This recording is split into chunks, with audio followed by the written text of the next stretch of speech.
ಕರ್ನಾಟಕ ರಾಜ್ಯದ ಎಲ್ಲ ಸ್ಪರ್ಧಾಂತರಿಗೆ ನಮಸ್ತೆ. ವಿಶೇಷವಾಗಿ ಶಿಕ್ಷಕರಾಗಬೇಕೆಂದು ಹಲವಾರು ವರ್ಷಗಳಿಂದ ನಾವೇನು ಕನಸು ಕಾಣ್ತಾ ಇದ್ದೀವಿ. ಸೊ ಆ ಕನಸಿಗೆ ಒಂದು ಪ್ರಮುಖವಾಗಿರ್ತಕ್ಕಂಥ ನಿಯಮ ಅಡ್ಡಿ ಬರ್ತಾ ಇದೆ, ತಮಗೆಲ್ಲ ಗೊತ್ತಿರುವ ಹಾಗೆ. ಈ ಬಗ್ಗೆ ನಾವು ಸಾಕಷ್ಟು ಬಾರಿ ಶಿಕ್ಷಣ ಸಚಿವರಲ್ಲಿ ಮನವಿ ಮಾಡ್ಕೊಂಡಿವಿ, ಅಧಿಕಾರಿಗಳಲ್ಲಿ ಮನವಿ ಮಾಡ್ಕೊಂಡಿವಿ. ಏನಪ್ಪಾ ಅಂತಂದ್ರೆ ಅದು ಇಲ್ಲಿ ಏನು 50% ಬ್ಯಾಕಪ್ ಸ್ಕೋರ್ ಏನಿದೆಯಲ್ಲ, ಡಿಗ್ರಿ 20%, ಮತ್ತೆ B.Ed 10%, ಮತ್ತೆ TET 20% ಅಂತ ಹೇಳಿ 50% ಬ್ಯಾಕಪ್ ಇದೆ. ಸೊ ಇದರಲ್ಲಿ ಕಂಪ್ಲೀಟ್ಲಿ B.Ed ಮತ್ತೆ ಪದವಿ ಅಂಕಗಳನ್ನ ಕೈ ಬಿಟ್ಟು ಹೊಸದಾಗಿ ನೀವೇನು ನೇಮಕಾತಿ ಮಾಡ್ಕೋತೀರಿ ಅದರಲ್ಲಿ ಈ ನಿಯಮಗಳನ್ನ ಅಂದ್ರೆ ಈ ಬ್ಯಾಕಪ್ ಸ್ಕೋರ್ ನ ರಿಮೂವ್ ಮಾಡ್ಕೊಂಡು ಕೈ ಬಿಟ್ಟು ನೀವು ಹೊಸದಾಗಿ ನೇಮಕಾತಿ ಮಾಡ್ಕೊಳ್ಳಿ ಅಂತೇಳಿ ಮಾನ್ಯ ಶಿಕ್ಷಣ ಸಚಿವರಲ್ಲಿ ನಾನು ಮನವಿ ಮಾಡ್ಕೋತಾ ಇದ್ದೀನಿ. ಸಾಕಷ್ಟು ಇದರಿಂದ ಹಲವಾರು ವಿದ್ಯಾರ್ಥಿಗಳಿಗೆ ತೊಂದರೆಯಾಗಿದೆ. ಸೊ ಇದನ್ನ ದಯವಿಟ್ಟು ಸರಿಪಡಿಸಿ. ಬಹಳಷ್ಟು ನಾವು ಇದ್ರ ಬಗ್ಗೆ ನಿಮ್ಗೆ ಮನವಿ ಕೊಟ್ಟಿವಿ, ಮತ್ತೆ ಇದ್ರ ಬಗ್ಗೆನೂ ನಾವು ಅಧಿಕಾರಿಗಳಲ್ಲೂ ಇದ್ರ ಬಗ್ಗೆ ಕನ್ವಿನ್ಸ್ ಮಾಡಿವಿ. ಸೊ ಹಾಗಾಗಿ ಸಾಕಷ್ಟು ರಾಜ್ಯದ ಏನು ಆಸ್ಪಿರೆಂಟ್ ಇದಲ್ಲ ಅವರಿಗೆ ತುಂಬಾ ಇದರಿಂದ ಅನ್ಯಾಯ ಆಗ್ತಾ ಇದೆ. ಇದನ್ನ ಸರಿಪಡಿಸಿ ಅಂತೇಳಿ ನಾನು ಮಾನ್ಯ ಶಿಕ್ಷಣ ಸಚಿವರಲ್ಲಿ ಕೇಳ್ತಾ ಇದ್ದೀನಿ. ಯಾಕೆ ಅಂತ ಕೇಳಿದಾಗ ಸಾಕಷ್ಟು ಇದರಲ್ಲಿ ಗೊಂದಲಗಳಿವೆ. ಸೊ ಆ ಗೊಂದಲಗಳನ್ನ ನಮ್ಮ ಆಸ್ಪಿರೆಂಟ್ ಈಗ ಹೇಳ್ತಾರೆ.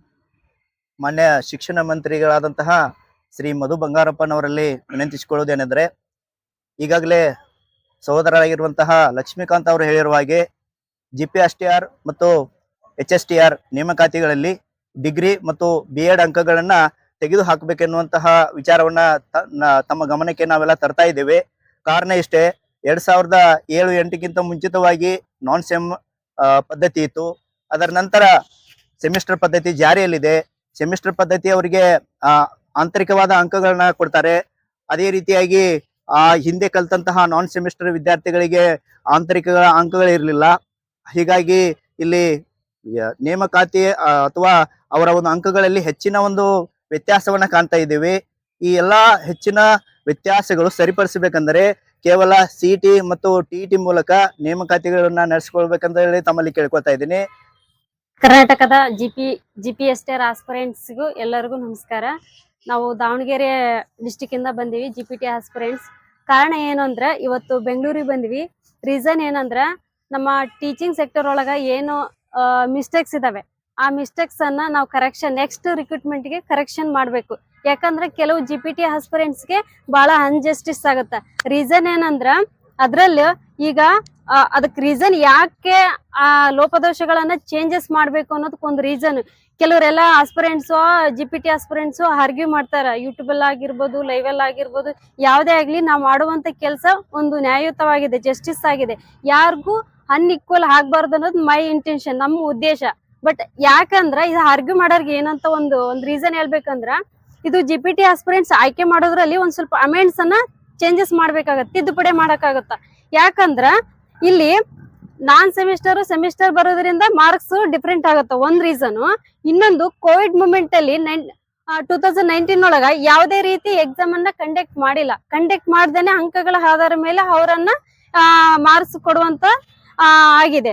ಇನ್ನೊಂದು ರೀಸನ್ ಏನಂದ್ರೆ ಪ್ರೈವೇಟ್ ಕಾಲೇಜುಗಳಲ್ಲಿ ಕೂಡ ಏನಂದ್ರೆ ಅವರೇ ಕ್ವಶನ್ ಪೇಪರ್ ಅನ್ನ ಓನ್ ಆಗಿ ಪ್ರಿಪೇರ್ ಮಾಡಿ ಅವರೇ ವ್ಯಾಲ್ಯೂಯೇಷನ್ ಮಾಡ್ತಾರೆ. ಅದರಿಂದ ಕೂಡ ಡಿಗ್ರಿ ಬ್ಯಾಕಪ್ ಸ್ಕೋರ್ ತುಂಬಾ ವೇರಿಯೇಷನ್ ಆಗುತ್ತ, ಮಾರ್ಕ್ಸ್ ವೇರಿಯೇಷನ್ ಆಗುತ್ತ. ಹೀಗಾಗಿ ಮೆನಿ ರೀಸನ್ಸ್ ಅದಾವ. ಮತ್ತ ಫಾರೆಸ್ಟ್ ಗಾರ್ಡ್ ಆಗಿರ್ಬೋದು, ಮತ್ತೆ ಇನ್ನೊಂದು ರೀಸನ್ ಅಂದ್ರೆ ವಿಲೇಜ್ ಅಕೌಂಟ್ ಆಗಿರ್ಬೋದು. ಅವಾಗೆಲ್ಲ ಪರ್ಸೆಂಟೇಜ್ ಮೇಲೆ ಕನ್ಸಿಡರ್ ಮಾಡಿ ಅವ್ರನ್ನ ಆಯ್ಕೆ ಮಾಡ್ತಿದ್ರು. ಈಗ ಏನಂದ್ರೆ ಒಂದ್ CET ಅದು ಒಳ್ಳೆ ಉದ್ದೇಶ, ಈಗ ತಂದಿರೋ ಉದ್ದೇಶ ಒಳ್ಳೇದಿದೆ. CET ಮಾಡೋದ್ರಿಂದ ಎಲ್ಲರಿಗೂ ಈಕ್ವಾಲಿಟಿ, ಒಂದೊಳ್ಳೆ ಅಪರ್ಚುನಿಟಿ ಸಿಗುತ್ತ. ಯಾಕಂದ್ರ ಅವ್ರ ಎಬಿಲಿಟಿ ಇದ್ರೆ ಅವ್ರು ತಗೊಳ್ಳಿ, ನಮ್ ಎಬಿಲಿಟಿ ಇದ್ರೆ ನಾವ್ ತಗೊಳ್ತೀವಿ. ಇದ್ರ ಉದ್ದೇಶ ಏನಂದ್ರೆ BEd ಮತ್ತು B.Ed ಈ ಬ್ಯಾಕಪ್ ಸ್ಕೋರ್ ಏನಿತ್ತು ರಿಮೂವ್ ಮಾಡ್ತಂದ್ರ ಒಳ್ಳೆ ಕ್ವಾಲಿಟಿ ಟೀಚರ್ ಸಿಗ್ತಾರ. ಇನ್ನೊಂದು ರೀಸನ್, ಒಳ್ಳೆ ಎಫೆಕ್ಟಿವ್ ಟೀಚರ್ ಸಿಗ್ತಾರೆ. ಇನ್ನೊಂದು ಸಮಾನತೆ ಇರುತ್ತೆ, ಈಕ್ವಾಲಿಟಿ. ಎಲ್ಲಾ GPS ಆಸ್ಪಿರೆಂಟ್ಸ್ ಕೂಡ ಒಂದು ಈಕ್ವಾಲಿಟಿ ಇರುತ್ತೆ, ಗುಡ್ ಅಪರ್ಚುನಿಟಿ ಸಿಗುತ್ತೆ, ನಮಗೂ ಒಂದು ಅವಕಾಶ ಸಿಗುತ್ತೆ. ಅದಕ್ಕೆ ಎಂಟರ್ ಸ್ಟೇಟ್ ಒಳಗ ಎಲ್ಲರಿಗೂ ಒಂದು ಈಕ್ವಾಲಿಟಿಗೆ CET ಕನ್ಸಿಡರ್ ಮಾಡೋದ್ರಿಂದ ಈಕ್ವಲ್ ಅಪರ್ಚುನಿಟಿ ಸಿಗೋದ್ರಿಂದ ಎಲ್ಲಾ GPT ಆಸ್ಪಿರೆಂಟ್ಸ್ಗೂ ಒಂದ್ CET ಆಧಾರಿತವಾಗಿ ಅವ್ರನ್ನ ಕನ್ಸಿಡರ್ ಮಾಡೋದ್ರಿಂದ ಎಲ್ರಿಗೂ ನ್ಯಾಯಯುತವಾಗಿ ಒಂದ್ ಸಿಸ್ಟಮೆಟಿಕ್ ಆಗಿ ಎಜುಕೇಶನ್ ಸಿಸ್ಟಮ್ ಆಗ್ಲಿ, ನಮಗೂ ಆಗ್ಲಿ, ಅವ್ರಿಗೆ ಆಗ್ಲಿ CET ಫೈಟ್ ಮಾಡ್ಲಿ. ಯಾರು ಆರ್ಗ್ಯೂ ಮಾಡ್ತಾರ ನೋಡ್ರಿ, ವಿಡಿಯೋದಲ್ಲಿ ಬ್ಯಾಕಪ್ ಮಾಡಬಾರ್ದು, ತೆಗಿಬಾರ್ದು, ಅದು ಮಾಡಬಾರ್ದು ಅಂತ ಯಾರು ಹೇಳ್ತಾರೋ ಸಿಟಿ ಮಾಡ್ಲಿ, ನಾವು ಮಾಡ್ತೀವಿ, ಅವರು ಮಾಡ್ಲಿ, ಫೈಟ್. ಅವ್ರ ಎಬಿಲಿಟಿ ಎಷ್ಟೈತ್ರಿ, ಅವ್ರ ಎಬಿಲಿಟಿ ಮೇಲೆ ಅವ್ರು ತಗೊಳ್ಳಿ, ನಾವು ತಗೊಳ್ಳೋಣ. ಅದಕ್ಕೆ ಶಿಕ್ಷಣ ಸಚಿವರಲ್ಲಿ ಒಂದು ಎಜುಕೇಶನ್ ಮಿನಿಸ್ಟರ್ ಮನವಿ ಏನಂದ್ರೆ, ಒಂದು ಎಲ್ಲಾ ಆಸ್ಪಿರೆಂಟ್ಗೂ ಕೂಡ ಒಂದು ಈಕ್ವಾಲಿಟಿ ಆಗಿ ಒಂದು ಅಪಾರ್ಚುನಿಟಿಯನ್ನ ಕಲ್ಪಿಸ್ಕೊಡ್ಲಿ ಅಂತೇಳಿ ಮತ್ತ ನಮ್ ಕರ್ನಾಟಕದ ಎಲ್ಲ ಏನ್ ಆಸ್ಪಿರೆಂಟ್ಸ್ ಇದಾರೋ ಎಲ್ರು ಕೂಡ ನಮ್ಗೆ ಸಪೋರ್ಟ್ ಮಾಡಿ. ಯಾಕಂದ್ರೆ ನಮಗೂ ಕೂಡ, ನಾವು ಕೂಡ ಎಲ್ಲ ಎಕನಾಮಿಕಲಿ ಡಿಫೆಕ್ಟ್ ಇರೋದ್ರಿಂದ ನಾವು ಕೂಡ 4 ವರ್ಷದಿಂದ 5 ವರ್ಷದಿಂದ GPT-ಗೋಸ್ಕರನ ಧಾರವಾಡ ಕುಂತು ಓದ್ತಿದೀವಿ ಅಂದ್ರೆ ನಮ್ ಕಷ್ಟನು ಅರ್ಥ ಮಾಡ್ಬೇಕು. ಸಪೋರ್ಟ್ ಮಾಡಿ ಎಲ್ರು. ಎಲ್ಲಂದ್ರೆ ಎಲ್ಲರಿಗೂ ಒಂದ್ ನ್ಯಾಯಯುತವಾಗಿ ಒಂದು ಈಕ್ವಲ್ ಅಪಾರ್ಚುನಿಟಿ ಸಿಗ್ಲಿ ಅನ್ನೋದು ತಮ್ಮಲ್ಲಿ ಮನವಿ ಕೇಳಿಕೊಳ್ಳುತ್ತೇನೆ. ಧನ್ಯವಾದ. ಕರ್ನಾಟಕ ರಾಜ್ಯದ ಎಲ್ಲ ಸ್ಪರ್ಧಾ ಆಕಾಂಕ್ಷಿಗಳಿಗೆ ಶಿಕ್ಷಕ ಹುದ್ದೆಯನ್ನು ಬಯಸಿ ಬಂದಿರತಕ್ಕಂತ ಎಲ್ಲ ನನ್ನ ನೆಚ್ಚಿನ ಭಾವಿ ಶಿಕ್ಷಕರಿಗೆ ವಂದಿಸುತ್ತಾ, ನಮ್ಮ ಒಂದು ಈ ಮನವಿ ಏನಪ್ಪಾ ಅಂದ್ರೆ, ಮಾನ್ಯ ಸಚಿವರಲ್ಲಿ ಮಧು ಬಂಗಾರಪ್ಪ ಸರ್ ಅವರಿಗೆ ಏನು ಮನವಿ ಮಾಡ್ಕೊಳ್ತಾ ಇದೀವಪ್ಪ ಅಂದ್ರೆ, ನಮ್ಗೆ ಈಗಾಗಲೇ ವಯಸ್ಸಾಗ್ತಾ ಬರ್ತಾ ಇದೆ, ವಯೋಮಿತಿ ಸಡಿಲಿಕೆ ಮಾಡಬೇಕು. ಜೊತೆಗೆ 10 ವರ್ಷದಿಂದ PU ಉಪನ್ಯಾಸಕರ ನೇಮಕಾತಿ ಆಗಿಲ್ಲ. ಜೊತೆಗೆ ಮತ್ತೆ HSTR ಅದು ಸಹ ನೇಮಕಾತಿ ಆಗಿಲ್ಲ. ಯಾಕಂದ್ರೆ ಈಗ ಒಂದು ಹೊಸ ನೇಮಕಾತಿ ರಿಕ್ರೂಟ್ಮೆಂಟ್ ಮಾಡಿರೋದಕ್ಕೆ ಹೊರಟಿರ್ತಕ್ಕಂಥದಕ್ಕೆ ನಮ್ಗೆಲ್ಲ ತುಂಬಾ ಹರ್ಷದಾಯಕವಾಗಿದೆ. ಕಾರಣ ಎಲ್ಲೋ ಒಂದ್ ಕಡೆ ನೋವಿದೆ. ಕಾರಣ ಏನಪ್ಪಾ ಅಂದ್ರೆ, ಈ C&R ರೂಲ್ಸ್ ಬದಲಾವಣೆ ಆಗ್ಬೇಕು. ದಯವಿಟ್ಟು ಪದವಿ ಮತ್ತು B.Ed ಅಲ್ಲಿ ಪಡೆದಿರ್ತಕ್ಕಂಥ ಅಂಗಗಳನ್ನು ಕೈಬಿಟ್ಟು ಓನ್ಲಿ CET ಅನ್ನ ಕನ್ಸಿಡರ್ ಮಾಡಿ ಎಲ್ಲಾರ್ಗೂ ಸಮಾನಾಂತರವಾಗಿರ್ತಕ್ಕಂಥ ಒಂದು ಸಾಮಾಜಿಕ ನ್ಯಾಯವನ್ನು ಒದಗಿಸಬೇಕಂತೇಳಿ ಈ ಮೂಲಕ ಎಲ್ಲಾ ಸ್ಪರ್ಧಾಂತರರ ಆಕಾಂಕ್ಷಿಗಳ ಪರವಾಗಿ ನಾನು ಸರ್ಕಾರಕ್ಕೆ ಒಂದು ಮನವಿ ಮಾಡ್ಕೊಳ್ತಾ ಇದ್ದೀನಿ. ಮಾನ್ಯ ಶಿಕ್ಷಣ ಸಚಿವರಾದಂತ ಮಧು ಬಂಗಾರಪ್ಪ ಹತ್ರ ಮನವಿ ಮಾಡ್ಕೊಳ್ಳೋದೇನಪ್ಪಾ ಅಂದ್ರೆ, ಸೊ ಈ ಒಂದು ಏನಿದೆ ಡಿಗ್ರಿ ಪರ್ಸೆಂಟೇಜ್ ಅನ್ನ ಇದು 20% GPSR ಗೆ ತಗೊಂತಾರೆ. ಅದೇ ರೀತಿ B.Ed ಒಂದು 10% ತಗೊಂತಾರೆ. ಇದರಿಂದ ಸೊ ಇದು ಪ್ರತಿಭಾವಂತ ಶಿಕ್ಷಕರು ಆಯ್ಕೆ ಆಗಲು ಅಸಾಧ್ಯವಾಗ್ತಾ ಇದೆ.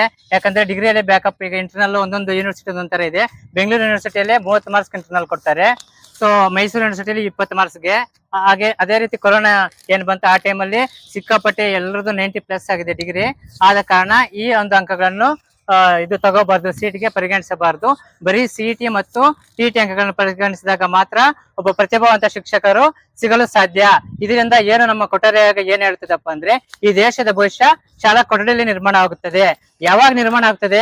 ಒಬ್ಬ ಪ್ರತಿಭಾವಂತ ಶಿಕ್ಷಕರು ಸಿಕ್ಕಾಗ ಮಾತ್ರ. ಆದ್ರೆ ಈಗ ಅದು ಸಾಧ್ಯವಾಗ್ತಾ ಇಲ್ಲ.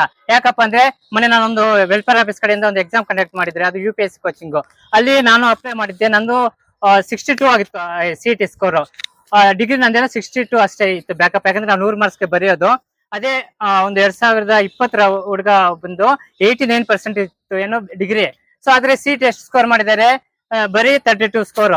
ಅಲ್ಲಿಗೆ ಅರ್ಥ ಮಾಡ್ಕೋಬೇಕು, ಅವ್ರಿಗೆ CET ಅಲ್ಲಿ ನಾಲೆಡ್ಜ್ ಇಲ್ಲ. ಬರೀ ಹೆಂಗೋ ಡಿಗ್ರಿಯಲ್ಲಿ ತೆಗೆದು ಬಿಟ್ಟಿದ್ದಾರೆ. ಕೊರೋನಾ ಇದರಿಂದ 89 ತಗೊಂಡಿದ್ದಾರೆ. ಆದ್ರೆ ಈ ಒಂದು UPSC ಫ್ರೀ ಕೋಚಿಂಗ್ ಏನಿತ್ತು ಎಂಟ್ರೆನ್ಸ್ ಎಕ್ಸಾಮ್ ಅಲ್ಲಿ ವಿಫಲರಾಗಿದೆ, ಸಂಪೂರ್ಣವಾಗಿ ವಿಫಲರಾಗಿದ್ದಾರೆ. ಆದ ಕಾರಣ ಈ ಒಂದು ದೇಶದ ಭವಿಷ್ಯ ನಿರ್ಮಾಣವಾಗುವುದು. ಯಾಕಂದ್ರೆ ಜೀವಗಳಿಗೆ ಜೀವಾನಿ ನೀಡ್ತಕ್ಕಂಥ ಏಕೈಕ ವೃತ್ತಿ ಯಾವ್ದಾದ್ರೆ ಅದು ಶಿಕ್ಷಕ ವೃತ್ತಿ. ಆದ ಕಾರಣ ಒಂದು ಯಶಸ್ವಿ ಪೂರ್ಣವಾದಂತ ಶಿಕ್ಷಕರು ಬೇಕಾಗಾದ್ರೆ ಸೊ ಈ ಒಂದು ಪದವಿ ಅಂಕಗಳನ್ನು ಕೈ ಬಿಡಬೇಕು ಅಂತ ನಾನು ವಿನಂತಿಸಿಕೊಳ್ಳುತ್ತೇನೆ. ಸ್ಪರ್ಧಾಕಾಂಕ್ಷಿಗಳಿಗೆ ತಿಳಿಸುವುದೇನೆಂದರೆ, ಶಿಕ್ಷಣ ಕ್ಷೇತ್ರದಲ್ಲಿ ಕೆಲವೊಂದಿಷ್ಟು ಲೋಪದೋಷಗಳನ್ನು ಕಂಡುಕೊಂಡಾಗ ನೆಕ್ಸ್ಟ್ ಮುಂದಿನ ಒಂದು ಶಿಕ್ಷಣ ರಿಕ್ರೂಟ್ಮೆಂಟ್ ನಲ್ಲಿ C&R ರೂಲ್ಸ್ ಪ್ರಕಾರ ಕೆಲವೊಂದಿಷ್ಟು ನಿಯಮಗಳನ್ನ ತಿದ್ದುಪಡಿ ಮಾಡ್ಬೇಕಂತ ಶಿಕ್ಷಣ ಸಚಿವರಲ್ಲಿ ಕೇಳ್ಕೊತೀವಿ. ಏನಪ್ಪಾ ಅಂತಂದ್ರೆ, ಯೂನಿವರ್ಸಿಟಿಗಳು ಬೇರೆ ಬೇರೆ ಆಗಿರೋದ್ರಿಂದ ಕೆಲವೊಂದ್ ಕಡೆ ಇಂಟರ್ನಲ್ ಮಾರ್ಕ್ಸ್ ಜಾಸ್ತಿ ಇದಾವು, ಕೆಲವೊಂದ್ ಕಡೆ ಇಂಟರ್ನಲ್ ಮಾರ್ಕ್ಸ್ ಕಡಿಮೆ ಕೊಡ್ತಾ ಇದ್ದಾರೆ. ಇದರಿಂದ ಆಗೋದ್ರಿಂದ ನಾನ್ ಸೆಮಿಸ್ಟರ್ ಇದ್ದವರಿಗೆ ಸ್ಕೋರೇ ಇಲ್ಲ. ಅದ್ರಗೋಸ್ಕರ ನಾವು ಅವ್ರ ಟೋಟಲಿ ಆಂತರಿಕ ಅಂಕಗಳನ್ನ ಬಿಟ್ಟು ಡೈರೆಕ್ಟ್ TET ಮತ್ತು CET ಮೂಲಕ ನೇಮಕಾತಿ ಮಾಡ್ಕೋಬೇಕಂತ ಕೇಳ್ಕೊತೀವಿ. ನೆಕ್ಸ್ಟ್ ಏನಪ್ಪಾ ಅಂದ್ರೆ, ಡಿಸ್ಟ್ರಿಬ್ಯೂಟಿವ್ ಪೇಪರ್ ಅಲ್ಲಿ ಏನಾಗುತ್ತೆ ಅಂದ್ರೆ, ಆಯಾ ಡಿಸ್ಟಿಕ್ ಅಲ್ಲಿ ಅವ್ರವ್ರು ವ್ಯಾಲ್ಯೂವೇಟರ್ ಮ್ಯಾಗ ಅವ್ರ ಮಾನಸಿಕ ಸ್ಥಿತಿ ಡಿಪೆಂಡ್ ಆಗಿರ್ತೈತಿ. ಒಬ್ಬೊಬ್ರು ಕೆಲವೊಂದ್ ಸಾರಿ ಚೆನ್ನಾಗಿ ಕೊಟ್ಟಿರ್ತಾರೆ ಮಾರ್ಕ್ಸ್, ಕೆಲವೊಂದ್ ಸಾರಿ ಕಡಿಮೆ ಕೊಡ್ತಾರೆ. ಈ ರೀತಿ ಆಗೋದ್ರಿಂದ ನಮ್ ನಾನ್ ಸೆಮಿಸ್ಟ್ರಿ ಬರ್ದವ್ರಿಗೆ ಜಾಸ್ತಿ ಅಂಕಗಳು ತಗೊಳಕ್ ಆಗ್ತಾ ಇಲ್ಲ. ಸುಮಾರು 10 ವರ್ಷಗಳಿಂದ ನಾವು ಈ ಫೀಲ್ಡಿಗೆ ಓದ್ತಾ ಇದ್ದೀವಿ, ಆದ್ರೂ ಆಗ್ತಾ ಇಲ್ಲ. ಜಸ್ಟ್ ಇವಾಗ ಬಂದವರು ಅವ್ರ ಆಯಾ ಯೂನಿವರ್ಸಿಟಿಗಳಿಂದ ಜಾಸ್ತಿ ಅಂಕಗಳನ್ನ ತೆಗೆದುಕೊಂಡು ಅವರು ಆಂತರಿಕ ಅಂಕಗಳನ್ನ ಜಾಸ್ತಿ ಪಡೆದುಕೊಂಡಾಗ ಅಲ್ಲಿ ಏನಾಗ್ತೈತಿ ಅಂದ್ರೆ, ಅವ್ರು ಜಾಸ್ತಿ ಬೇಸಿಕ್ ಸ್ಕೋರ್ ಅವ್ರು ಚೆನ್ನಾಗ್ ಆಗ್ತಾ ಇದ್ವಿ, ನಮ್ ಬೇಸಿಕ್ ಸ್ಕೋರ್ ಕಡಿಮೆ ಆಗುತ್ತಾ. ಇಲ್ಲಿ ರಿಟರ್ನ್ ಎಕ್ಸಾಮ್ ಅಲ್ಲಿ ಏನಾಗ್ತೈತಿಪ್ಪ ಅಂತಂದ್ರ, ಅವರು ರಿಟರ್ನ್ ಎಕ್ಸಾಮ್ ಅಲ್ಲಿ ಕೆಲವೊಂದ್ಸರಿ ಮಾರ್ಕ್ಸ್ ಕೊಡ್ತಾರೆ, ಕೆಲವೊಂದ್ಸರಿ ಮಾರ್ಕ್ಸ್ ಕೊಡಂಗಿಲ್ಲ. ಅದರಿಂದ ನಾವ್ ಏನು ಮಾಡಕ್ಕೂ ಬರಂಗಿಲ್ಲ.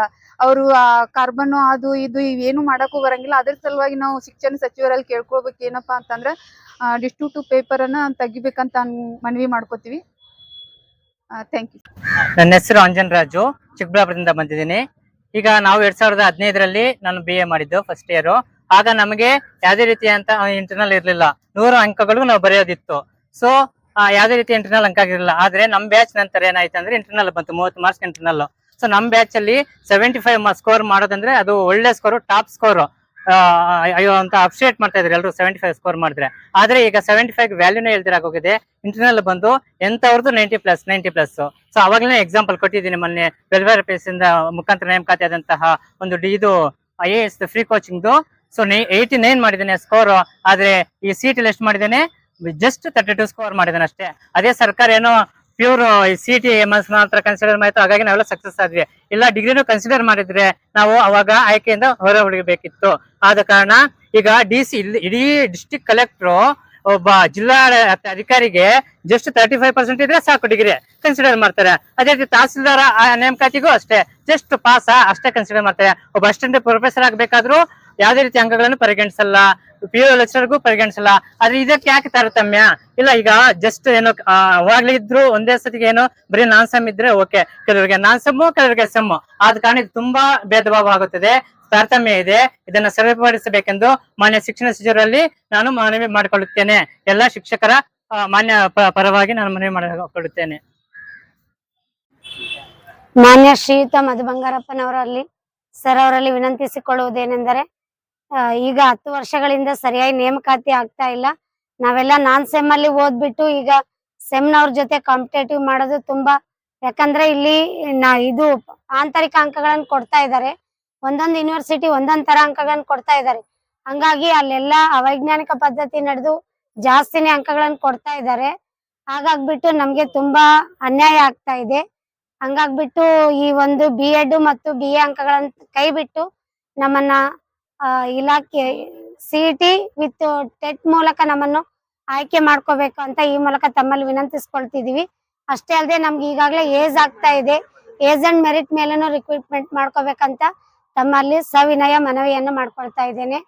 ಹಾಗೆ ಎಲ್ಲಾ ಸ್ಪರ್ಧಾರ್ಥಿಗಳು ನಮ್ ಜೊತೆ ಕೈ ಜೋಡಿಸ್ರಿ, ನಾವಿಂದು ಬೆಂಗಳೂರಿಗೆ ಬಂದಿದೀವಿ ಬಳ್ಳಾರಿಯಿಂದ ಅಂತ ಹೇಳ್ತಾ, ಮತ್ತೆ 2 ಮಕ್ಕಳನ್ನು ಬಿಟ್ಟು ಬಂದಿದೀವಿ, ಬಹಳ ತೊಂದರೆ ಇದೆ ಅಂತ ಹೇಳ್ತಾ ನಾನು 2 ಮಾತು. ಆತ್ಮೀಯ ಸ್ನೇಹಿತರೆ, ನನ್ನ ಹೆಸರು ರಮೇಶ, ಬಳ್ಳಾರಿ ಜಿಲ್ಲೆಯಿಂದ ಬಂದಿದ್ದೇನೆ. ಇಂದಿನ ದಿನ ನಾವು ಮುಂಬರುವ ದಿನಗಳಲ್ಲಿ ಶಿಕ್ಷಕರ ನೇಮಕಾತಿ ನಡೆಯಲಿದೆ. ಆದರೆ ಆ ಶಿಕ್ಷಕರ ನೇಮಕಾತಿಯಲ್ಲಿ ಹಲವಾರು ಲೋಪದೋಷಗಳಿವೆ. ಕೇವಲ ಡಿಗ್ರಿ ಅಂಕಗಳನ್ನು ಸಹ ಪರಿಗಣಿಸಿ ಶಿಕ್ಷಕರ ನೇಮಕಾತಿ ನಡೀತಾ ಇದೆ.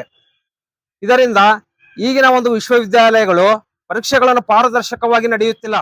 ಕೇವಲ ಹಣಕ್ಕಾಗಿ ಯಾರು ವಿದ್ಯಾರ್ಥಿ ಹಣ ಕೊಟ್ಟಿರ್ತಾನೋ ಆ ವಿದ್ಯಾರ್ಥಿಗೆ ಹೆಚ್ಚಿನ ಅಂಕಗಳನ್ನು ನೀಡುತ್ತಾರೆ. ಇದು ಕಣ್ಣಾರೆ ನಾನು ಕಂಡಿದ್ದೇನೆ. ಅದಕ್ಕೋಸ್ಕರ ಕೇವಲ ಈ ಒಂದು TET ಮತ್ತು CET ಶಿಕ್ಷಣ ಇಲಾಖೆ ನಡೆಸುವುದರಿಂದ ಇದು ಪಾರದರ್ಶಕವಾಗಿದೆ. ಈ ಕೇವಲ TET ಮತ್ತು CET ಅಂಕಗಳ ಆಧಾರದ ಮೇಲೆ ಶಿಕ್ಷಕರ ನೇಮಕಾತಿ ನಡೆಯಬೇಕೆಂದು ನನ್ನ ಒಂದು ಮನವಿ. ಅದಕ್ಕಾಗಿ ಶಿಕ್ಷಣ ಸಚಿವರಲ್ಲಿ ಕೈ ಮುಗಿದು ಕೇಳಿಕೊಳ್ಳುತ್ತೇನೆ, ಈ ಅಂಕಗಳನ್ನು ಮಾತ್ರ ಪರಿಗಣಿಸಿ ಎಂದು ನನ್ನ ಒಂದು ಮನವಿಯನ್ನು ತಿಳಿಸ್ತಾ ಇದ್ದೀನಿ. ಇಲ್ಲ ಸೇರಿರೋ ಉದ್ದೇಶ ಇಷ್ಟೇ, ನಮ್ಗಾಗ್ತಿರೋ ತಾರತಮ್ಯ ಅಥವಾ ಅನ್ಯಾಯ ವಿರುದ್ಧ ಧ್ವನಿ ಎತ್ತಬೇಕಂತ ಕಾರಣಕ್ಕೆ. ಸೊ ನಾವಿಷ್ಟೇ 25-30 ಸಂಖ್ಯೆಯಲ್ಲಿ ಬಂದು ಮುಂದುವರ್ಸ್ಕೊಂಡು ಹೋಗ್ತೀವಿ ಅಥವಾ ರೂಲ್ಸ್ ಚೇಂಜ್ ಮಾಡ್ತೀವಿ ಅಂತ ಹೋದ್ರೆ ಅದು ಆಗದೆ ಇರೋ ಕೆಲಸ. ದಯವಿಟ್ಟು ನಮ್ಮ ಒಂದು ಈ ನಡೆಗೆ ಜಾಸ್ತಿ ಜನ ಕೈ ಜೋಡಿಸ್ಬೇಕಂತ ಈ ಮೂಲಕ ಕೇಳ್ಕೊಳ್ತಾ ಇದ್ದೀವಿ. ಸೊ ಗೊತ್ತಿರುತ್ತೆ, ಜನರೇಷನ್ ಗ್ಯಾಪ್ ಅಂದ ತಕ್ಷಣ 25-30 ವರ್ಷದ ಕೆಳಗಡೆ ಎಲ್ಲ ಏನಿರ್ತಿತ್ತು 10 ವರ್ಷ ಅಂತ ಹೇಳ್ತಿದ್ರು. ಬರ್ತಾ 2015 ಈ ನಂತರ 5 ವರ್ಷಕ್ಕೆ ಜನರೇಷನ್ ಗ್ಯಾಪ್ ಅಂತ ಹೇಳ್ತಾ ಇದ್ರೆ, ಈಗಂತೂ 5 ವರ್ಷ ಅಂತಾನು ಹೇಳಂಗಿಲ್ಲ. 2 ವರ್ಷಕ್ಕೂ ಈ grading system, marks system, exam system change ಆಗ್ತಾನೆ ಇರ್ತವೆ. CGP ಮೊದಲು ಇಯರ್ ವೈಸ್ ಎಕ್ಸಾಮ್ಸ್ ನಡೀತಾ ಇತ್ತು, ನೆಕ್ಸ್ಟ್ ಸೆಮಿಸ್ಟರ್ ವೈಸ್ ಬಂತು, ಈಗೆಲ್ಲ CGPA ಅಂತ ಹೇಳ್ತಾರೆ. ಕೋವಿಡ್ ಟೈಮಲ್ಲೂ ಅಷ್ಟೇ ತುಂಬಾ ಸರಾಗವಾಗೇನೆ ಬರೀ ಒಂದು ಅಸೈನ್ಮೆಂಟ್ ಸಬ್ಮಿಟ್ ಮಾಡಿ ಅಥವಾ ವಿತೌಟ್ ಎಕ್ಸಾಮಿನೇಷನ್ ಒಳ್ಳೊಳ್ಳೆ ಪರ್ಸೆಂಟೇಜ್ ಸೆಕ್ಯೂರ್ಡ್ ಮಾಡಿದ್ದಾರೆ ಅವರೇಜ್ ಮಾರ್ಕ್ಸ್ ಪ್ರಕಾರ. ಸೊ ಇದೆಲ್ಲ ನೋಡ್ತಿದ್ರೆ ಯಾಕೆ ಈ GPST 6 to 8 ರೆಕ್ರೂಟ್ಮೆಂಟಿಗೆ ಮಾತ್ರ ಈ ಡಿಗ್ರಿ ಮಾರ್ಕ್ಸ್ ತಗೋಬೇಕು? ನಮ್ಗೆ ಅರ್ಥ ಆಗದೆ ಇರೋ ಒಂದು ಯಕ್ಷ ಪ್ರಶ್ನೆ ಆಗ್ಬಿಟ್ಟಿದೆ. ಸೊ ನಮಗೆ ಡಿಗ್ರಿ B.Ed ಇವೆಲ್ಲ ಬೇಕಾಗಿಲ್ಲ. 10-15 ವರ್ಷದ ಕೆಳಗಡೆ ಇರುವಂತ ಎಕ್ಸಾಮಿನೇಷನ್ ಸಿಸ್ಟಮೇ ಬೇರೆ ಇದೆ, ಹೀಗೆ ಬೇರೆ ಇದೆ. ಸೊ ಎಲ್ಲ ಬೇರೆ ಅಪಾಯಿಂಟ್ಮೆಂಟ್ ಅಲ್ಲಿ ಏನು ರೂಲ್ಸ್ ರೆಗ್ಯುಲೇಷನ್ಸ್ ಇದೆ CNR ರೂಲ್ಸ್ ಇದೆ, ಅದನ್ನ ಫಾಲೋ ಮಾಡೋ ಥರ purely CET plus teachers eligibility test ಅಂತ ಏನು ಮಾಡ್ತಾರೆ, ಅದನ್ನೇನು 10 ಅಥವಾ 20% ಇವಾಗ ಕನ್ಸಿಡರ್ ಮಾಡ್ತಿರಲ್ಲ, ಅದನ್ನ ಕನ್ಸಿಡರ್ ಮಾಡಿ ಪ್ಯೂರ್ಲಿ CET ಬೇಸ್ ಮತ್ತೆ TET ಮಾರ್ಕ್ಸ್ ಕನ್ಸಿಡರ್ ಮಾಡಿ ರ್ಯಾಂಕಿಂಗ್ ವೈಸ್ ರ್ಯಾಂಕ್ ಲಿಸ್ಟ್ ಬಿಡೋ ಥರ ವ್ಯವಸ್ಥೆ ಇಲ್ಲಿ ಖಂಡಿತವಾಗಿ ತರಲೇಬೇಕು. ಈ ಅಪ್ಕಮಿಂಗ್ ನೋಟಿಫಿಕೇಶನ್ ಅಂತೂ ಇಷ್ಟೆಲ್ಲ ಚೇಂಜ್ ಆಗಲೇಬೇಕು. ಚೇಂಜ್ ಆಗೋವರೆಗೂ ನಮ್ಮ ಒಂದು ಏನು ಈ ಹೋರಾಟ ಅಂತಾನೆ ಹೇಳ್ಬೋದೇನೋ, ಅದನ್ನ ನಿಲ್ಸಕ್ಕೆ ಸಾಧ್ಯನೇ ಇಲ್ಲ ಅಂತ ಹೇಳಕ್ ಇಷ್ಟಪಡ್ತೀವಿ. ಧನ್ಯವಾದಗಳು. ನಮಸ್ಕಾರ ಎಲ್ಲ ಶಿಕ್ಷಕ ಆಕಾಂಕ್ಷಿಗಳಿಗೆ. ಇವತ್ತು ಸರ್ಕಾರದ ನಿಯಮಗಳು ಬಹಳಷ್ಟು ಪ್ರತಿಭಾವಂತ ವಿದ್ಯಾರ್ಥಿಗಳಿಗೆ TET B.Ed D.Ed ಮಾಡಿರ್ತಕ್ಕಂಥವ್ರಿಗೆ ಭಾಳ ತೊಂದರೆ ಆಗ್ತಾ ಇದೆ. ಥ್ರೂಔಟ್ ಪ್ಯಾನ್ ಕರ್ನಾಟಕ ಏನು ಕನ್ಸಿಡರ್ ಮಾಡುತ್ತೋ TET, ಅದೇ ಥರ CET ಪ್ಯಾನ್ ಕರ್ನಾಟಕ ಇರುತ್ತೆ. ಹಾಗಾಗಿ CET ಮತ್ತು TET ಅನ್ನು ಮಾತ್ರ ಶಿಕ್ಷಕರ ನೇಮಕಾತಿಗೆ ಪರಿಗಣನೆ ಮಾಡಬೇಕು. ಯಾಕಂತಂದರೆ ಬೇರೆ ಬೇರೆ ಯೂನಿವರ್ಸಿಟಿಯಲ್ಲಿ ಬೇರೆ ಬೇರೆ ರೀತಿ ಇದೆ. ಏಜ್ ಗ್ಯಾಪ್ ಆಗ್ತಾ ಇದೆ, ಮತ್ತು ಇನ್ನೊಂದು ಅಂತಂದರೆ ಜನ್ರೇಷನ್ ಗ್ಯಾಪ್ ಆಗ್ತಾ ಇದೆ. ನಾನು ಬೆಂಗಳೂರು ಯೂನಿವರ್ಸಿಟಿಯಲ್ಲಿ ನೃಪತುಂಗ ಕಾಲೇಜಲ್ಲಿ ಮಾಡಿರ್ತಕ್ಕಂಥದ್ದು 2012ರಲ್ಲಿ BSc. ಆದರೆ ಇವಾಗ ಅದೇ ಕಾಲೇಜಲ್ಲಿ 80 ಡೀಮ್ಡ್ ಆಗಿದೆ, ಅದು ಸ್ವಾಯತ್ತತೆ ಯೂನಿವರ್ಸಿಟಿ ಆಗಿದೆ. ಅಲ್ಲಿ ಈಗ 90% ಕೊಡ್ತಾ ಇದ್ದಾರೆ. ಈ ರೀತಿ ವೇರಿಯನ್ಸ್ ಆಗ್ತಾ ಇದೆ ಪರ್ಸೆಂಟೇಜನ್ನು. ಹಾಗಾಗಿ CETಯಲ್ಲಿ ಏನು ಪರ್ಸೆಂಟೇಜ್ ಮಾಡಿದಾರೋ CET ಮತ್ತು TET ಎರಡನ್ನ 50% ಕನ್ಸಿಡರ್ ಮಾಡಿ, ಇಲ್ಲ TETಯಲ್ಲಿ 25%, CET 75% ಆದರೂ ಕನ್ಸಿಡರ್ ಮಾಡಿ. ಒಟ್ಟಿನಲ್ಲಿ ಬ್ಯಾಕಪ್ಪು ಡಿಗ್ರಿ ಮತ್ತು D.Ed B.Ed ರಿಮೂವ್ ಮಾಡಬೇಕು. ಮಾನ್ಯ ಶಿಕ್ಷಣ ಸಚಿವರು ಇನ್ನೊಂದು ಹೇಳ್ತಾರೆ, ಎಲ್ಲ ಕಡೆ ನಾವು 12,500 ನೇಮಕಾತಿ ಮಾಡಿದ್ದೀವಿ. ಮಾನ್ಯ ಶಿಕ್ಷಣ ಸಚಿವರೇ ತಮ್ಮಲ್ಲಿ ವಿನಂತಿ ಮಾಡಿ ಹೇಳ್ತೀನಿ. ಯಾಕಂತಂದರೆ ಅದು 2021 ಸೆಪ್ಟೆಂಬರಲ್ಲಿ ನೋಟಿಫಿಕೇಶನ್ನು ತೀರ್ಮಾನ ಆಗಿರೋದು.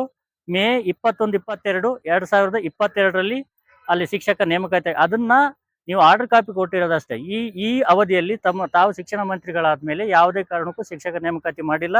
ಮತ್ತು ಗೆಸ್ಟ್ ಟೀಚರ್ ಏನು ಕೆಲಸ ಮಾಡ್ತಾ ಇದ್ದೀರಲ್ವಾ, ನೀವು ಗೆಸ್ಟ್ ಟೀಚರ್ ಕೆಲಸ ಮಾಡೋದ್ರಿಂದ ಏನು ಉಪಯೋಗ ಇಲ್ಲ, ಅದು ಖಾಲಿ ಉಳ್ಕೊಳ್ಳುತ್ತೆ. ನೀವು ಸ್ಟಡಿ ಮಾಡಿ, ಇಲ್ಲ ಬೇರೆ ಕಡೆ ಖಾಸಗಿಯಲ್ಲಿ ಕಂಪನಿಗಳಲ್ಲಿ ಕೆಲಸ ಮಾಡಿ, ಅದಕ್ಕಿಂತ ಹೆಚ್ಚಿನ ಸ್ಯಾಲ್ರಿ ಸಿಗುತ್ತೆ. ಯಾಕಂತಂದ್ರೆ ಇಲ್ಲಿ ನೇಮಕಾತಿ ಮಾಡಿದ್ರೆ ಇಲ್ಲಿ ವೇಕೆಂಟ್ ಇದ್ರಲ್ಲ, ಹಸಿವು ಆದಾಗಲೇ ಊಟ ಮಾಡೋದು.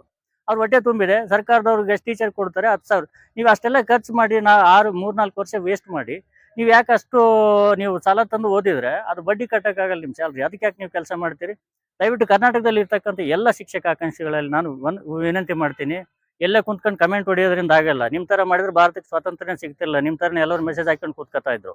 ದಯವಿಟ್ಟು ಹಾಗಾಗಿ ನೀವು ಪಾರ್ಟಿಸಿಪೇಟ್ ಮಾಡಿ. ಈಗ ನಾನು ಕಾರ್ಪೊರೇಟ್ ಕಂಪ್ನಿ ಎಂಪ್ಲಾಯಿ, ನನಗೆ ಇಲ್ಲಿ ಬರ್ಬೇಕನ್ನೋದು ಏನು ಇರಲಿಲ್ಲ. ಯಾಕಂತಂದ್ರೆ ಭಾಳಷ್ಟು ನಾನು ನೊಂದಿದ್ದೀನಿ, ನನಗೆ ಶಿಕ್ಷಕ ಆಗ್ಬೇಕಂತ ಆಸೆ ಇದೆ. ಹಾಗಾಗಿ ನೀವೆಲ್ಲರೂ ಭಾಗವಹಿಸಿದಾಗ, ಶಕ್ತಿ ಜಾಸ್ತಿ ಆದಾಗ ಆಟೋಮೆಟಿಕಲಿ ಚೇಂಜಸ್ ಆಗ್ಬೋದು. ಶಕ್ತಿ ಕಡಿಮೆ ಆದಾಗ ನಾವೇನು ಚೇಂಜ್ ಮಾಡೋಕ್ಕಾಗಲ್ಲ. ದಯವಿಟ್ಟು ಕರ್ನಾಟಕದ 31 ಜಿಲ್ಲೆಯ ಎಲ್ಲ ಆಸ್ಪಿರೆಂಟ್ಗಳು ಕೂಡ ಈ ಒಂದು ಸಂಘಟನೆಗಾಗಲಿ ಇವರು ಹೋರಾಟಕ್ಕಾಗಲಿ ಕೈ ಜೋಡಿಸಿ. ಇವತ್ತು ಬರೋಕ್ಕಾಗದಿರೋರು ಮುಂದೆ ಇನ್ನೊಂದು ಸಂದರ್ಭಗಳು ಕರೆದಾಗ ದಯವಿಟ್ಟು ಎಲ್ಲರೂ ಭಾಗವಹಿಸಬೇಕಂತೇಳಿ ಇಡೀ ಕರ್ನಾಟಕ ಶಿಕ್ಷಕ ಆಕಾಂಕ್ಷಿಗಳಲ್ಲಿ ನಾನು ವಿನಂತಿ ಮಾಡ್ಕೊಳ್ತೀನಿ. ನನ್ನ ಹೆಸರು ಶಿವಕುಮಾರ್ ಎಚ್ ಅಂತ. ನಾನು ದಾವಣಗೆರೆ ಜಿಲ್ಲೆಯಿಂದ ಬಂದಿದ್ದೇನೆ.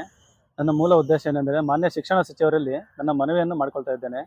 ನಮ್ಮ ಶಿಕ್ಷಣ ಸಚಿವರು ಮತ್ತು ಶಿಕ್ಷಣ ಇಲಾಖೆ ಎರಡಕ್ಕೂ ಕೂಡ ನನ್ನ ಮನವಿಯನ್ನು ಮಾಡ್ತಾ ಇದ್ದೇನೆ. ಮನವಿ ಏನಪ್ಪ ಅಂತಂದರೆ, ಇಲ್ಲಿ ನಮ್ಮ GPST ಶಿಕ್ಷಕರ ನೇಮಕಾತಿಯಲ್ಲಿ ಏನಾಗಿದೆ ಅಂದರೆ 50%ಗೆ CET ಬರಿತಾ ಇದ್ದಾರೆ, ಇನ್ನು 50% ಡಿಗ್ರಿ ಮತ್ತು TET ಮತ್ತು B.Ed ಸ್ಕೋರನ್ನು ತಗೊತಾ ಇದ್ದಾರೆ.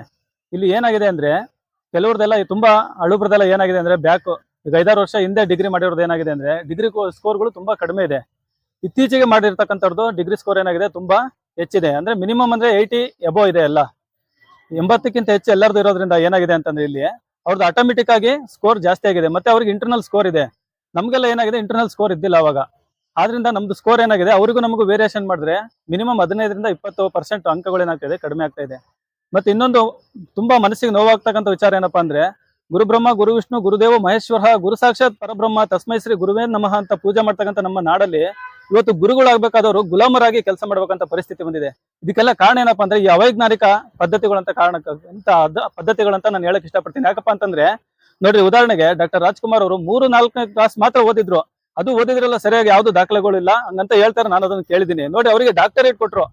ಹಂಗಂದ್ರೆ ನಮ್ಮ ಪ್ರಕಾರ ಏನಪ್ಪಾ ಇವತ್ತು ಶಿಕ್ಷಣ ಇಲಾಖೆ ಏನಾಗಿದೆ, ಪುಸ್ತಕದ ಹುಳುಗಳು ಮಾತ್ರ ಇಲ್ಲಿ ಸೆಲೆಕ್ಟ್ ಆಗ್ತಾ ಇದೆ. ನೋಡಿ, ಡಾಕ್ಟರ್ ರಾಜ್ಕುಮಾರ್ ಅವರಿಗೆ ಡಾಕ್ಟರೇಟ್ ಸಿಕ್ತು. ಹಂಗಂದ್ರೆ ಅವ್ರು ಓದೇ ಇಲ್ಲ ಅಂದ್ರೆ ಅವ್ರು ಸಖತ್ತು ದಡ್ರು. ನಾವ್ರೆ ಗ್ರಾಜುಯೇಟ್ ಪದವಿ, ಅವ್ರು ಇನ್ನೂ ದಡ್ರಲ್ವಾ? ಹಂಗಾದ್ರೆ ಹೆಂಗೆ ಡಾಕ್ಟರೇಟ್ ಸಿಕ್ತು? ನೋಡ್ರಿ, ಅವರಲ್ಲಿ ಇರ್ತಕ್ಕಂಥ ಕಲೆಯಿಂದ ಅವ್ರು ಬೆಳೆದ್ರು. ಇವತ್ತು ನಮ್ಮ ಶಿಕ್ಷಣ ಪದ್ಧತಿಯಲ್ಲಿ ಏನಾಗಿದೆ ಅಂದ್ರೆ, ಒಬ್ಬ ಶಿಕ್ಷಕ ಅಂದ್ರೆ ಏನು ಅರ್ಥನೇ ಗೊತ್ತಿಲ್ಲ ನಿಜವಾಗ್ಲು ಯಾರಿಗೂ. ಆ ಅರ್ಥ ಅನರ್ಥ ಆಗ್ತಾ ಇದೆ. ಶಿಕ್ಷಕ ಅಂದ್ರೆ ಬರೀ ಶಿಕ್ಷಣ ಕೊಡೋದಷ್ಟೇ ಅಲ್ಲ, ಮಕ್ಕಳನ್ನ ಸರ್ವಾಂಗೀಣ ಅಭಿವೃದ್ಧಿ ಮಾಡ್ಬೇಕಾಗತ್ತೆ ಇಲ್ಲಿ.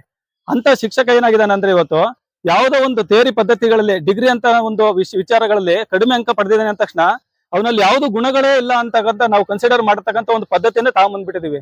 ಎಷ್ಟೋ ಜನ ನನ್ನ ಸಹಚರರು ಡಿಗ್ರಿಯಲ್ಲಿ ಸ್ಕೋರ್ ಮಾಡಕ್ಕಾಗಿಲ್ಲ, ಹಂಗಂತ ಅವರಲ್ಲಿ ಬುದ್ಧಿನೇ ಇಲ್ಲ ಅಂತಿಲ್ಲ. ನೋಡ್ರಿ, ಇವತ್ತು ಶಿಕ್ಷಣ ಇಲಾಖೆ ಏನಾಗಿದೆ ಅಂದ್ರೆ ಡಿಗ್ರಿಯಲ್ಲಿ ಯಾರು ಉತ್ತಮ ಅಂಕ ಪಡೆದಿದ್ದಾರೆ ಅವರು ಶಿಕ್ಷಕರಾಗಿ ಆಯ್ಕೆ ಆಗ್ತಾ ಇದಾರೆ. ಇಲ್ಲಿ ಏನಾಗ್ತಾ ಇದೆಪ್ಪ ಅಂದ್ರೆ ಪುಸ್ತಕದ ಹುಳುಗಳು ಮಾತ್ರ ಸೆಲೆಕ್ಟ್ ಆಗ್ತಾ ಇದಾರೆ.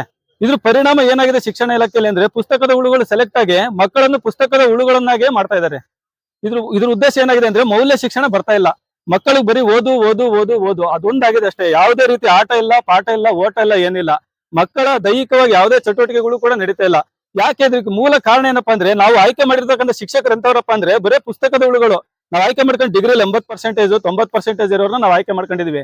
ನಿಜವಾದ ಗುಣಾತ್ಮಕ ಶಿಕ್ಷಕರು ಎಲ್ಲಿದಾರಪ್ಪ ಅಂತಂದ್ರೆ ಡಿಗ್ರಿಯಲ್ಲಿ 45, 50, 55, 60% ಮಾಡ್ಕೊಂಡು ಸಿಇಟಿಯಲ್ಲಿ ಉತ್ತಮ ಅಂಕಗಳನ್ನ ಗಳಿಸಿದ್ರು ಕೂಡ ಶಿಕ್ಷಕರಾಗಿ ಆಯ್ಕೆ ಆಗಕ್ಕಾಗದೆ ನಿಜವಾಗ್ಲೂ ಮನೆಯಲ್ಲಿ ಮೂಲೆಯಲ್ಲಿ ಕುತ್ಕೊಂಡು ಸರುಗ್ತಾ ಇದಾರೆ. ಅವರಲ್ಲಿ ಕಲೆ ಇಲ್ಲ ಅಂತಿಲ್ಲ, ಉತ್ತಮವಾದ ಕಲೆ ಇದೆ. ಯಾರು ನಮ್ಮ ಅವೈಜ್ಞಾನಿಕ ಪದ್ಧತಿಯಿಂದ ಅವ್ರು ಯಾರು ನೇಮಕಾತಿಯಲ್ಲಿ ಹಿಂದುಳಿತಾ ಇದಾರೆ. ಈ ಪರ್ಸೆಂಟೇಜ್ ಅಂತಕ್ಕಂಥ ಒಂದು ನಾವು ಏನ ಪದ್ಧತಿಯನ್ನು ಅಳವಡಿಸ್ಕೊಂಡಿದ್ವಲ್ಲ, ಈ ಪದ್ಧತಿಯ ಮುಂದೆ ಅವ್ರು ಫೈಟ್ ಮಾಡಕ್ಕಾಗದೆ ಮನೆಯಲ್ಲಿ ಮೂಲೆಗಳಲ್ಲಿ ಕುತ್ಕೊಂಡಿದ್ದಾರೆ. ಇದು ತುಂಬಾ ನೋವಿನ ವಿಚಾರವಾಗಿದೆ. ಇದರಿಂದ ನಾನು ಶಿಕ್ಷಣ ಇಲಾಖೆಗೆ ಮನವಿ ಏನಪ್ಪಾ ಮಾಡ್ಕೊಂತಿದ್ದೀನಿ ಅಂದ್ರೆ ಈ ಪದ್ಧತಿಗಳನ್ನ ಇರೋರೆಲ್ಲ ಬಿಡ್ರಿ. ಟ್ಯಾಲೆಂಟ್ ಇದ್ದವನು ಯಾವತ್ತೂ ಟ್ಯಾಲೆಂಟ್. ಬರೀ ಯಾವ್ದೋ ಒಂದು ಅವ್ನು ಡಿಗ್ರಿ ಮಾಡುವಾಗ ಅವ್ನ ಸ್ಕೋರ್ ಕಡಿಮೆ ಮಾಡಿದ್ದಾನೆ ಅಂದ್ರೆ ಅವನ ಆರ್ಥಿಕ ಪರಿಸ್ಥಿತಿ, ಅವ್ನು ಇದ್ದಾಗಂತ ಸಾಮಾಜಿಕ ಪರಿಸ್ಥಿತಿ, ಅವ್ನು ಎಂತ ಕಷ್ಟದಲ್ಲಿದ್ದ, ಅವ್ರ ಮನೆ ಪರಿಸ್ಥಿತಿ ಹೆಂಗಿತ್ತಂತ ಯಾರಿಗೂ ಗೊತ್ತಿರಲ್ಲ. ಬರೀ ಡಿಗ್ರಿ ಸ್ಕೋರು, BEd ಸ್ಕೋರು, ಆ TET ಸ್ಕೋರ್ ಮೇಲೆ ಅವ್ರನ್ನ ಕನ್ಸಿಡರ್ ಮಾಡಿ ಅವನ ದಡ್ಡನನ್ನಾಗಿ ನಾವು ಮಾಡಿದೀವಿ. ಅವರಲ್ಲಿ ಒಂದು ಕಲ್ಪನೆನೇ ಮಾಡಕ್ಕಲ್ಲ ಅಂತ ವಿಶೇಷ ಗುಣಗಳಿದಾವೆ. ಅವ್ರನ್ನ ನಾವೇನ್ ಮಾಡ್ತಾ ಇದೀವಿ, ಈ ಒಂದು ಪುಸ್ತಕದ ಹುಳು ಅನ್ನೋ ಪದ್ಧತಿಯನ್ನು ತಗೊಂಡು ಬರೀ ಪರ್ಸೆಂಟೇಜ್ ವ್ಯಾಲ್ಯೂ ಕೊಟ್ಟು ನಾವೇನ್ ಮಾಡಿದ್ವಿ, ಬ್ಯಾಕ್ ಗ್ರೌಂಡ್ ಪರ್ಸೆಂಟೇಜ್ ಅಂತ 50% ತಗೊಂಡ್ಬಂದಿದೀವಲ್ಲ, ಇದರಿಂದ ಅವರೆಲ್ಲ ಏನಾಗಿದ್ದಾರೆ, ಇದು ಕ್ವಾಲಿಟಿ ಇದ್ರೂ ಕೂಡ ಕೆಲಸಕ್ಕೆ ಬಾರ್ದಂಗೆ ಮನೇಲಿ ಕೂತಿದ್ದಾರೆ. ನಾನು ಈ ಶಿಕ್ಷಣ ಇಲಾಖೆ ಮನವಿ ಮಾಡಿದ್ದೇನೆ, ಇದನ್ನ ವೈಜ್ಞಾನಿಕವಾಗಿ ಇದನ್ನ ತಾವುಗಳು ಪರಿಗಣಿಸಿ ಈ ಒಂದು ಅನಿಷ್ಟ ಪದ್ಧತಿಯನ್ನ ನೀವು ಇದು ಮಾಡಿ CET ಮಾಡ್ರಿ, 100% CET ಮಾಡ್ರಿ. ಯಾವ ಬ್ಯಾಕ್ ಗ್ರೌಂಡ್ ಸ್ಕೋರ್ ಬೇಡ. ಟ್ಯಾಲೆಂಟ್ ಇರೋನು ಅಲ್ಲೂ ಟ್ಯಾಲೆಂಟ್, ಇಲ್ಲೂ ಟ್ಯಾಲೆಂಟ್, ಡಿಗ್ರಿಲೂ ಟ್ಯಾಲೆಂಟ್, CET ಟ್ಯಾಲೆಂಟ್. ಆತರ ನಿಜವಾಗ್ಲೂ ಒಂದು ಟ್ಯಾಲೆಂಟ್ ಆಗಿದ್ರೆ CET ಹೊಡೆಲಿ. ಎಲ್ಲ ಪೋಸ್ಟ್ಗಳನ್ನ ಅವರಿಗೆ ಮಾಡ್ಲಿ, ನಾವ್ಗೇನ್ ಬೇಜಾರಿಲ್ಲ. ಯಾರೋ ಒಬ್ಬನು ಪರ್ಸೆಂಟೇಜ್ ಕಡಿಮೆ ಇದೆ ಅಂತ ಅವನ್ನ ನಾವು ಇವತ್ತು ಕಡೆಗಣಿಸಿ ಅವನಿಲ್ಲಿ ಫೈಟ್ ಮಾಡಕ್ಕಾಗ್ರೆ ಅವನು ಜೀವನವನ್ನೇ ಹಾಳು ಮಾಡ್ಕೊಂಡು ಇವತ್ತು ಗಾರೆ ಕೆಲ್ಸಕ್ಕೋ, ಒಂದು ಫ್ಯಾಕ್ಟ್ರಿಗೋ, ಬರೀ ಒಂದು 10,000 ಕೆಲ್ಸಕ್ಕೆ 10,000 ದುಡಿಯಂತ ಕೆಲಸಗಳು ಹೋಗ್ತಾನೆ. ಗುರು ಅನ್ಸ್ಕೋಬೇಕು, ಅದನ್ನು ಗುಲಾಮನಾಗತಕ್ಕಂತ ಪರಿಸ್ಥಿತಿ ನಮ್ಮಲ್ಲಿ ಬಂದಿದೆ. ಈ ಪರಿಸ್ಥಿತಿ ಹೋಗಿ ಎಲ್ಲರಿಗೂ ಒಂದು ಸಮಾನ ಅವಕಾಶ ಸಿಗ್ಬೇಕು ಅಂದ್ರೆ ನಾನು ಶಿಕ್ಷಣ ಇಲಾಖೆಯಲ್ಲಿ ಮನವಿ ಮಾಡ್ಕೊಂಡಿದ್ದೇನಪ್ಪ ಅಂದ್ರೆ ಓನ್ಲಿ ಫಾರ್ CET. ಟ್ಯಾಲೆಂಟ್ ನೋಡ್ರಿ, ಯಾವತ್ತಿದ್ರು ಟ್ಯಾಲೆಂಟ್. CET ಅವ್ನು ನಿಜವಾಗ್ಲೂ ಟ್ಯಾಲೆಂಟ್ ಡಿಗ್ರಿಯಲ್ಲಿ 80 ಮಾಡಿದಾನೆ ಅಂದ್ರೆ ಇಲ್ಲೇ 80 ಮಾಡ್ಕೊಂಡು ಹೋಗ್ಲಿ, ಇದಕ್ಕಿಂತ ಜಾಸ್ತಿ ಮಾಡ್ಲಿ, ನಮಗೂ ಖುಷಿನೇ. ಎಲ್ಲರಿಗೂ ಸಮಾನ ಅವಕಾಶಗಳನ್ನು ಕೊಡ್ಲಿ ಅಂತ ನಾವು ಈ ಮೂಲಕ ಏನ್ ಮಾಡ್ತಿದ್ದೀನಿ, ಶಿಕ್ಷಣ ಇಲಾಖೆಗೆ ನಮ್ಮ ಸ್ಪರ್ಧಾಕಾಂಕ್ಷಿಗಳ ಮುಖಾಂತರ ನನ್ನ ಮನವಿಯನ್ನು ಬೇಡ್ಕೊಂತ. ಇನ್ನೊಂದು ವಿಚಾರ ಏನಪ್ಪಾ ಅಂದ್ರೆ ನಮ್ಮ ಸ್ಪರ್ಧಾ ಆಕಾಂಕ್ಷಿಗಳಿಗೆ ಒಂದು ಏನಪ್ಪಾ ಸೂಚನೆ ಅಂದ್ರೆ, ನೋಡಿ ನಮ್ಮ ಸ್ನೇಹಿತರು ಹಲವಾರು ಜಿಲ್ಲೆಗಳಿಂದ ಬಂದಿದ್ದಾರೆ. ಬೀದರ್, ಗುಲ್ಬರ್ಗ, ರಾಯಚೂರು, ಕೊಪ್ಪಳ, ಶಿವಮೊಗ್ಗ, ದಾವಣಗೆರೆ, ಬಳ್ಳಾರಿ, ಶಿವಮೊಗ್ಗ, ಮಂಡ್ಯ, ಬಳ್ಳಾರಿ ಎಲ್ಲಾ ಜಿಲ್ಲೆಗಳಿಂದ ಬಂದಿದ್ದಾರೆ. ನೋಡಿ, ಇಲ್ಲಿ ಬಂದಿರೋರು ತುಂಬಾ ಜನ ಇದಾರೆ, ಇಲ್ಲ ಅಂತಿಲ್ಲ, ಒಳ್ಳೆ ನಮಗೆ ಸಪೋರ್ಟ್ ಕೊಟ್ಟಿದ್ದಾರೆ. ಆದ್ರೆ ಇನ್ನೂ ಮುಖ್ಯ ಏನಪ್ಪಾ ಅಂದ್ರೆ ನಮ್ಮ ತರ ಇನ್ನೂ ಸಾವಿರಾರು ಜನಗಳು ಮನೆಯಲ್ಲಿ ಮೂಲೆಯಲ್ಲಿ ಕುತ್ಕೊಂಡಿದ್ದೀರಾ. ಏನ್ ಮಾಡ್ತಾರೆ, ಏನಾಗ್ತಾ ಇದೆ ಅಂತ ಮಾಹಿತಿಯನ್ನು ತಿಳ್ಕೊಂಡಂಗ್ ನೋಡ್ತಾ ಇದಾರೆ. ನೀವ್ ಯಾರು ಬರ್ತಾ ಇಲ್ಲ. ನಿಜವಾಗ್ಲೂ ಹೇಳ್ತಾ ಇದೀನಿ ಕೇಳ್ರಿ, ಎಲ್ಲರೂ ಒಂದು ಹೋರಾಟ ಮಾಡಿದ್ರೇನೆ ಅದಕ್ಕೊಂದು ಅರ್ಥ ಸಿಗುತ್ತೆ. ನಮ್ ಜೊತೆ ನೀವು ಕೈ ಜೋಡಿಸಿ ನಮ್ಮ ಒಂದು ಸಂಖ್ಯೆ ಏನಿದೆ ಇದಕ್ಕಿಂತ ಇನ್ನೂ ಹೆಚ್ಚಾಗ್ಲಿ, ಎಲ್ಲರಿಗೂ ಜಯ ಸಿಗ್ಲಿ ಅಂತ ಹೇಳ್ಕೊಂತ ಶಿಕ್ಷಣ ಇಲಾಖೆ ನನ್ನ ಮನವಿಯನ್ನ ಈ ಮೂಲಕ ಸಲ್ಲಿಸ್ತಾ ಇದ್ದೀನಿ.